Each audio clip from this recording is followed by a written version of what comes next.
തൃശ്ശൂർ തിരുവോണത്തിൻ്റെ സദ്യയുടെ ഒരുക്കങ്ങളിലാണ് എല്ലാവരും.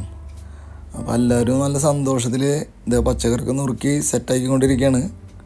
പിന്നെ ഇത്തവണയൊന്നും സദ്യ ഒരുക്കാനായിട്ട് നാട്ടിൽ നിന്ന് തന്നെയാണ് ആളെത്തിയുള്ളത്, പ്രധാന പാചകക്കാരൻ. ആൾക്ക് സപ്പോർട്ടിന് നമ്മുടെ മെമ്പേഴ്സും ഉണ്ട് കേട്ടോ. യാതൊരുവിധ വേർതിരിവുകളും ഇല്ലാതെ എല്ലാവരും ഒരുമിച്ച് കൂടി നമ്മുടെ 80s 90s കാലഘട്ടങ്ങളിലെ കല്യാണ വീട് പോലെ ഒരുമിച്ച് എല്ലാവരും ഒത്തൊരുമിച്ച് കൂടി കറിക്ക് വേണ്ട കാര്യങ്ങളൊക്കെ അരിയുക, നുറുക്കുക. എന്തുട്ടാ വൈബ് അല്ലേ? ആ ഒരു നൊസ്റ്റാൾജിയ എന്ന് പറയില്ലേ, അതാണ് സംഭവം. ഒരു വേറെ ലെവൽ തന്നെ കേട്ടോ. തൃശ്ശൂർ അസോസിയേഷൻ്റെ ആഘോഷങ്ങളിൽ മാത്രം കാണാവുന്ന ഒരു ഫീലാണ് കേട്ടത്. എത്ര പേർക്ക് റിലേറ്റ് ചെയ്യാൻ പറ്റുന്നത് എനിക്കറിയില്ല. അങ്ങനെ സദ്യക്കുള്ള അരിയൽ പരിപാടികളൊക്കെ ഒരുവിധം കഴിഞ്ഞു. ഇനി ഇത് ചെറുതായിട്ട് ഫുഡ് അടിക്കണം. ഫുഡ് അടിച്ചിട്ട് ഞങ്ങൾ മെല്ലെ തെറിക്കും. സമയം ഇപ്പം തന്നെ 12 മണിയായി. ഇനി നാളെ കാലത്ത് വരണം. അപ്പോൾ ശരി കേട്ടോ. അപ്പോൾ ഇനി നാളെ നേരം എടുത്തിട്ട് കാണാം. ഞങ്ങൾ മെല്ലെ സാൽമേലേക്ക് നീങ്ങാം. കനകൻ സാർ എത്തി. നീ ഓണാഘോഷത്തിന് പോട്ടെ. ഞങ്ങളവിടെ എത്തുമ്പോഴേക്കും ഘോഷയാത്രയ്ക്ക് കഴിഞ്ഞു കേട്ടോ. ഘോഷയാത്രയും ചെണ്ടമേളം, കുമ്മാട്ടിക്കളി, പുലിക്കളിയൊക്കെ ഉണ്ടായിരുന്നു. അപ്പോൾ അത് ഞങ്ങൾക്ക് മിസ്സായി. പൂക്കള മത്സരത്തിൻ്റെ പൂക്കളങ്ങളൊക്കെ ഉണ്ടായിരുന്നു. അപ്പോൾ അതൊക്കെ ഒന്ന് ചുറ്റി കണ്ടു. പിന്നെ അവിടെ പായസ മത്സരം നടക്കുന്നുണ്ട്. പായസ മത്സരം ഓൾറെഡി കഴിഞ്ഞു. പായസങ്ങളൊക്കെ ഒരുവിധം കഴിഞ്ഞു. എന്നാലും കുറച്ച് പായസങ്ങളൊക്കെ ഉണ്ടായിരുന്നു. അപ്പോൾ അതൊക്കെ ഒന്ന് ടേസ്റ്റ് ചെയ്ത് നോക്കി. എല്ലാം ഉഗ്രനായിരുന്നു കേട്ടോ, എല്ലാ പായസങ്ങളും.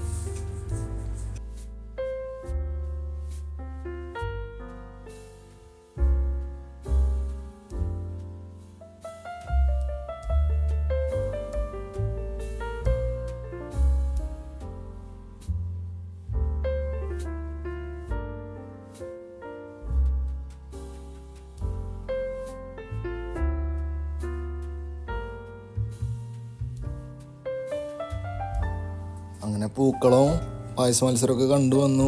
മീറ്റിംഗ് കഴിഞ്ഞിട്ടില്ല കേട്ടോ. മീറ്റിംഗ് അവിടെ തുടർന്നുകൊണ്ടിരിക്കുകയാണ്. നേരത്തെ നമ്മുടെ രമേശ് ഏട്ടനെ എത്തി ബാഡ്ജായിട്ട്. അപ്പോൾ ബാഡ്ജ് മേടിച്ച് അത് ഷർട്ടുമ്മ സെറ്റ് ചെയ്തു.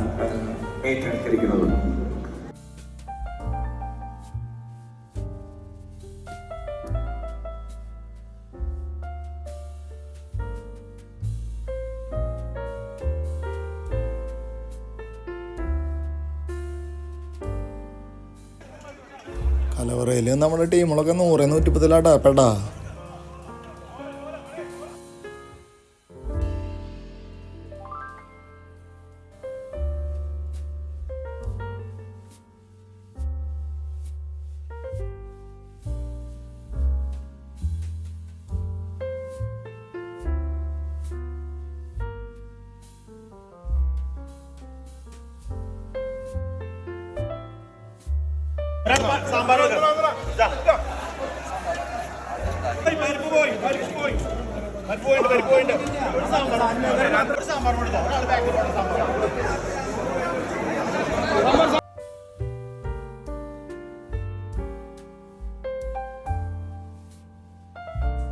പിള്ളേരൊക്കെ തട്ടിൽ കയറാൻ വേണ്ടിയിട്ട് ജില്ലായിട്ട് നിൽക്കണം കേട്ടാ.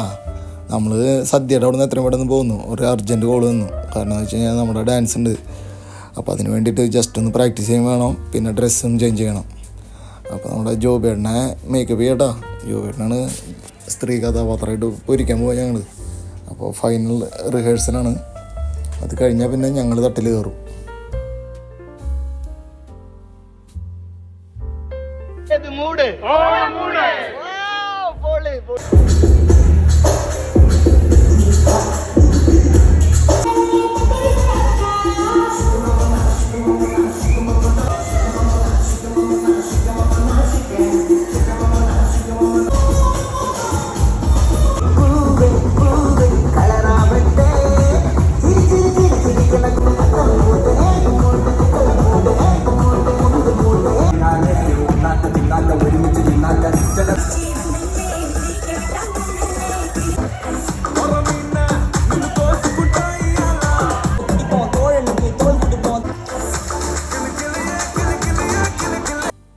അങ്ങനെ എല്ലാ ഏരിയയുടെയും പരിപാടി അടിപൊളിയായി. ഓണം കളറായി.